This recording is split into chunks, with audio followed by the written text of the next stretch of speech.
ndaak non ndaak yow yëgoo métti ndaak xamal tax ma la yëgoo métti non xam nga El Malick booy baal ma de xam nga El Malick tontu ko ci réseaux sociaux yi yomb na El Malick daañ ko wax tey lan moo jar a yóbbu ci réseaux sociaux yi 44 travailleurs du ministère des Mines licenciés 80 agents du ministère des Transports licenciés 93 agents de la direction de l'emploi licenciés 700 agents au port licenciés 1300 agents au CMU licenciés 10 agents à la présidence licenciés 80 agents de la SAPCO licenciés 135 agents de la LONASE licenciés 35 agents de Promise licenciés 10 agents du commissariat à la sécurité alimentaire licenciés. 500 employés. lii moo jar a yóbbu ci réseaux sociaux yi xoolal gis nga famille yi fin du mois bii di ñëw seen papa du mën a fay loyaas xale yi du ñu mën a jàngi école madame doo ko mën a jox sa dépense sa famille doo ko mën a envoyé xaalis doo mën a faj say doom te boo def naa dañuy dàq xale njàng école El Malick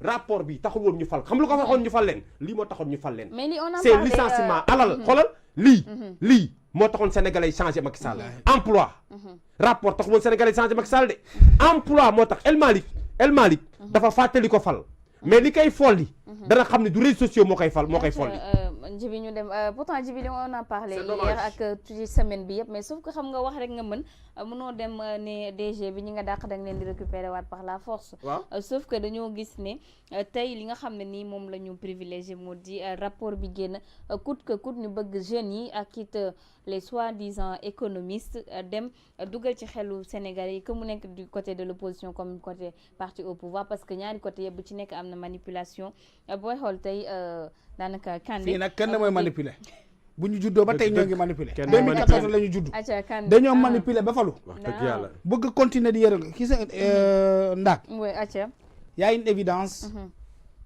que waa Pastef boo xam mënuñu ko échapper et je vous jure qu'ils n'échapperont pas à cette évidence là Djibi on peut arriver au pouvoir par la manipulation absolument on peut bien arriver au pouvoir par le populisme bien sûr on peut arriver au pouvoir par le mensonge, par la calomnie, par l'injure, la délation.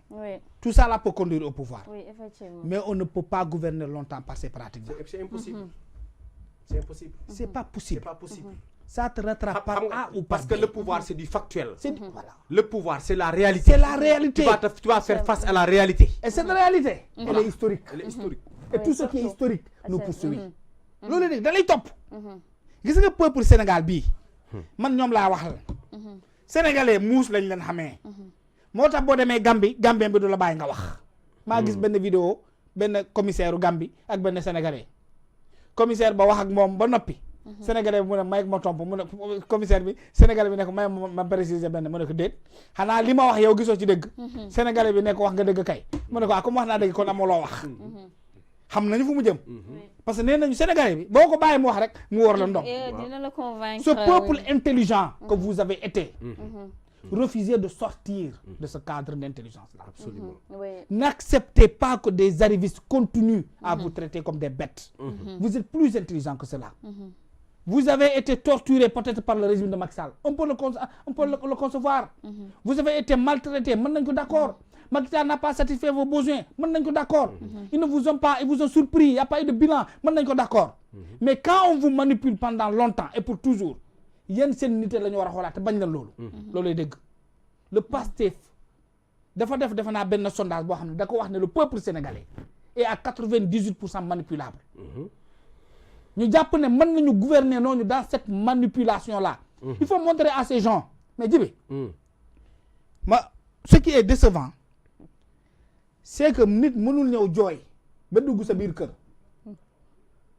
nga loger ko dugg sa armoire doom jël yérem jox ko mu sol dugg ci suuf jël dal sa doom jox ko mu sol dal li nga wax ak moom di ko conseiller di ko xelal ba heure añ jot nga jox ko mu lekk nga xëy ne ko comme amoon liggéey te baa doolo nga ci mbedd bi laa la fi fekk sama entreprise familiale bii dama la koy dënk nga dënk ko waa jooju continuer ñëw ci kër gi di la naan may ma añ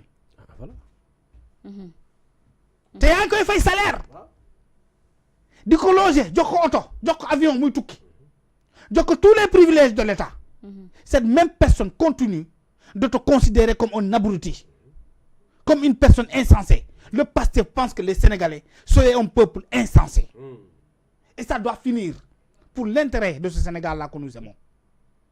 Pour l'intérêt de ce Sénégal historique de nos ancêtres. Qui ont battu et qui nous ont légué, qui sont battus et qui nous ont légué quelque chose.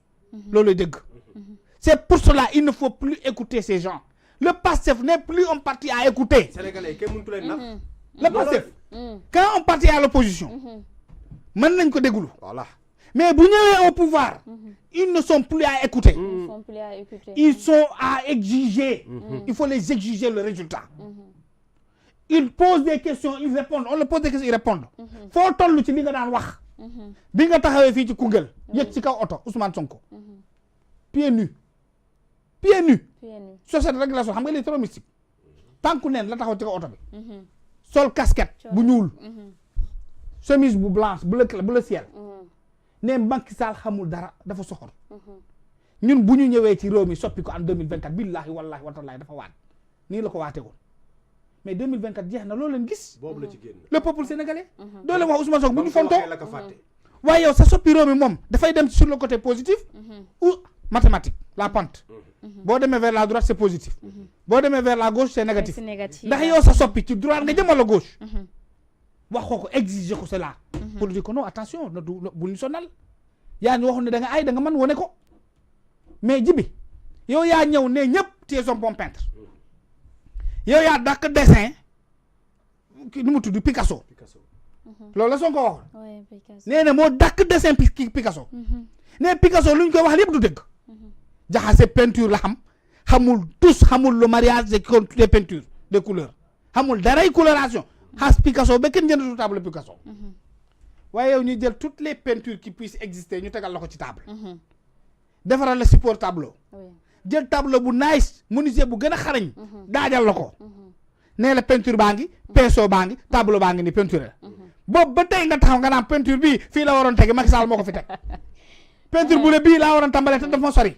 te yaa ngi lépp sa kanam. tous les jours ñu ngi xaar nga def dara ci tableau bi. nga jël jaxasi tableau bi. tàmbali mélanger lépp pour peinture bi di génn ci ginnaaw. xamoon nan la ñuy préparer tableau. nga taxaw di naan déedéet Macky Sall moo jàpp sama loxo. di mbiiñ mbaa ci kaw tableau bi yàq lépp. léegi Sénégalais yi ngeen bëgg a gëm loolu. Ça c'est révolu. Ce peuple doit attendre de ce régime-là le résultat. Et être plus attentif. Exiger que ces gens-là cessent de parler. Mais ce parti bavarde trop. Ce parti est satanique. Et ça lamente trop. Gis nga wax ju bari. Ça lamente trop. wax bu bari. wax bu dul jeex. foo fekk kuy tuumalaata fu mu toll. di jow fu mu toll. di wut ay justificatif fu mu toll. seytaane la gën a jege ko ñoom ñoo ngi nii am turu ñoom si instant bi ñuy jiñ ñi ngi ñuy am turu 100 milliards. voilà boo xam ne kenn xam fu mu aw. mooy ci rapport bi. waaw si même rapport bi. bokk ak yeneen ñu xam yaa ngi jéem a xaawi sutura gars yi. voilà te yow sutura xaaweeku. xaawi sa bopp. est-ce que am nga comprendre te lii ba tey ñoom gëruñu wax si. est-ce que comprendre nga. te si benn affaire am si ñoom c'est-à-dire que gis nga Kandé.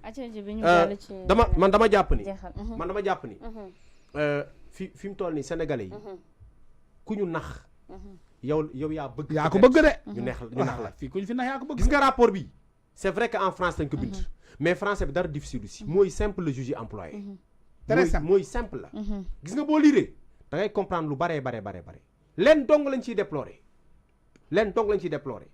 mooy difficulté bu ñu am pour am une relation maanaam benn genre lien. peut-être disons pour rationnel. benn lien bu rationnel. entre lañ ñu jotoon jox nañu rapport la. te weddil ko seen bopp ak tey li ñu jox nañu rapport la bëgg ko dëggal seen bopp problème boobu rek dañu am. parce que xam nga reddition des comptes encore une fois c'est à applaudir c'est à saluer. oui. c'est à prôner. valeur la. ñëpp a ko war a partager. bu dee day jaar yoon. voilà mais problème bi mooy aussi. organes yi nga xam ni. si la ñuy basé wu pour mettre en accusation nit wala pour joxe nit moo ñu dal avec le pôle seen pôle financière bi pôle judiciaire bi moo ñu dal ak ñoom parce que dañ fa gis kuñ fa fal ñu koy tudd ci parti dégg nga te ñun ci lu ñu xamoon ab juge daawul politique jibi xaaral ma ñëw dama lay dolli benn gis nga rapport bi xam nga la moo ko andi pour noppiloo ñu ci mbirum Pape Sané 8 milliards yooyu nga xam ne dañ ca tudd ministre réussir nañ ko. mais loolu aussi suba nañ ci waxaat nee nañ manipulation. ban manipulation Papa Sané dafa nekk di manipuler. ana mu taj Pastef di nga leen manipuler nga ñibbi. Pastef. dërëm boo leen ko tuumalee te ñu xam ne da nga leen ko tuumal te ko fenn prison nga jëm. Kandé ñu des ci yow après ñu doog a dem ci ji bi mënuñ cee bañ a àddu mu di parquet financier bi li mu daal di demander juge bi mu di ñu placer mandat dépôt Tahirou Sarr ak it Farba Ngom gannaaw bu ñu leen di toppee association de malfaiteurs escroquerie de deniers publics portant sur 91 milliards de francs CFA. Finalement, c'est dans le dossier des 94 milliards. 91 milliards. Mais les affaires terrain yooyu. Finalement Farba foofu la dakke. foofu la mujjee quoi. virement yi. virement yi foofu la jaar. commission yaa ñoom seen. léegi ana borom Mercalex. voilà. ana borom Mercalex. bàyyi le prince héritier. dañ ne ana borom Mercalex ci 94 xanaa dinañ ko tudd. bu ñu ko woowul. ñu xam ne kat justice bii dafa deng. parce que nag am na ku ci bëggoon nag. mbir. famille yooyu nga xam ne ñoom moom terrain bi am na lu ñu ci waxoon. waxuñu kenn nag dara. ñi nga xam ne ñoom lañ dënk dossiers yi ñuy enquêter nañu xuus li Farba waxoon dafa mel ni ça risque d'être une vérité. absolument voilà. li Farba waxoon menace boobu mu joxe woon. ça risque d'être une vérité. xam nga lan la. def ce pays. malheureusement. y a une association de torture Nimja. habillée et qui dispose de tous les moyens de guerre et qui n'ont qu'une seule mission, c'est de tout faire pour que le prince n'ait jamais pu mentir. loolu lay dëgg. pour que Mimi bu mu mus a juum ci àddina. bu juumoon sax ñoom dinañ taxaw tëggaat mbir mi ba mu nekk dëgg. comme Mimi waxoon na ci mbirum 94 milliards yi il faut que mu am ci raison. man je m'adresse aux magistrats de tous les bords nag, quel que soit votre siège que vous occupez, quel que soit le tribunal dans lequel vous siégez, ñoom laay waxal. dañ ne léegi fii nag dama wax tudd damay tudd Ousmane Sonko. dafa wax ak ñëpp, wax ak sénégalais yi, wax ak yéen. Sonko a parlé aux Sénégalais et a parlé aux magistrats en passant. jibi xam nga fan la ko tàmbale. waaw. bu mu affaire mbirum nomination yi bu ñuy werante ndax Bassirou war na nommer Sonko signé contre signé ainsi de suite. Jibi Ndiaye. yaa ngi fàttaliku. Sonko dafa defoon conférence de presse. mu ne xale yi ni ngeen di comporté woo nii. su ngeen ko continuer soo leen moytuwul waxuma la sax deuxième mandat mais mandat bi duñ ko jeexal. C'est clair. Les juges, c'est le premier ministre de la République du Sénégal qui s'est ainsi exprimé. Et qui vous a parlé. Et qui vous dit, moi Ousmane Sonko, premier ministre de la République du Sénégal, à la tête de ce grand parti, je ne suis même pas certain que dina jeexal mandat bi. Nit ko xamne gomul ne mandat bu mu am 50 dina ko jeexal. Refusez que mu len di def lo yenn parce que vous avez une carrière comme l'enseignant à sa carrière à préserver. Sonko wax nak ñom su le neexee na dëgg su le neexee bañ a dëgg parce que nous avons encore besoin des Kéba Mbaye ici. muy benn. Et qu'ils pensez à vos enfants, à vos progénitures, au legs que vous allez leur laisser. Refusez que nit koo xam ne moom gëmul ne dina jeexal 5 ans ci à la tête de ce pays là mu leen di def loolu sale boulot. On a encore foi en vous. gëm nañ leen. C'est pas parce que Ousmane Sonko s'est rendu à Agnam et a dit à Farba Ngom que c'est fini ta carrière politique que vous devez l'aider à finir la carrière politique de Farba Ngom. Encore une fois. Loolu dëgg. C'est très simple. Préservez-vous et préservez votre carrière. Préservez l'histoire de votre famille pour que demain bu ñu waxee juste tel seen doom yi mën a taxaw dóor seen dënn. sama maam la. sama papa la. sama nijaay la. Parce que aujourd'hui si Abdoul Mbaye a encore droit à la parole, c'est parce que son père lui a laissé un bon legs, un legs honorable. Loolu dëgg. Avec ce beau discours, tu te souviens? Oui. Il y a beaucoup d'intellectuels qui retiennent tout le discours d'ailleurs. Oui. Parce que loolu la ñuy xaar yéen et vous avez les moyens de le faire. Yéen carrière la. Vous avez une carrière, c'est 20 ans, c'est 30 ans. ñenn ñi dañ nañ ba 40 ans de carrière. C'est beaucoup d'années même. C'est beaucoup de magistrats. bu leen yàlla may gudd fan da ngeen di traverser lu bari jibi. Mais booy boo xam ne démb la ñu arrivé la. gëmu ko woon xaaru ko woon ngeen bëgg mu leen di manipuler loo di leen dugal ci ay xeexu jàmbur. Encore une fois Lat Diop mais il faut le libérer bon Dieu. Lat Diop yow da nga bëggoon parce que waxoon nga ne Lat dina dem prison.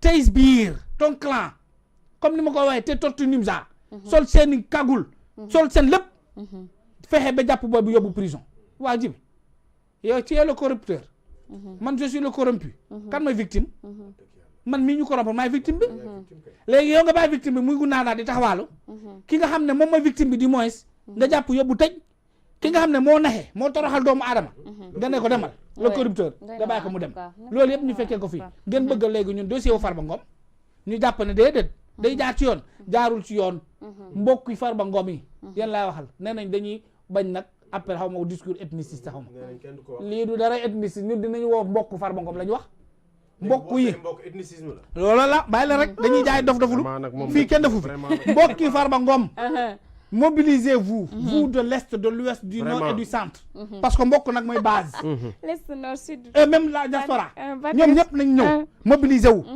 taxaw xeexal Farba ba mu saf-saf parce que kat waa ji loolu lañu jàngal moo ñu jàngal gàcca gàcca Pa Malick Ndour nee na gàcca gàcca di gis nga bu ñu toppee gàcca gàcca idées yi ñëpp la ñuy jàpp tëj ñii xamuñu lan xam nga xool démb lu ñu def démb j'étais là-bas mais Djibi le gars sort du parquet il tend ses mains à ses militants on sort on vient à la porte pour l'attendre yu xoondoo ak moom ci la ñuy sànni lacrymogène kii tuuti mu dee démb j'ai failli m'évanouir y a eu rien amul dara yi dara dañoo bàyyi ba nit ñi wër Farba rek ñu jël lacrymogène gazé leen même cette police là souvenez-vous de la brigade des Parcelles Assainies de la brigade de Cité Keur Gorgui préservez-vous loolu yëpp benn nit leen ko teg mooy kii ñëw nii ci nguur gi yéen da ngeen fàtte loolu cette pierre que votre collègue avait reçue ici ak kooku fale Cité Keur Gorgui ku leen ko teg kooku day fayu 500 000 de 500 000 donc borom xeer boobu dañ ko war a jox 500 000 mais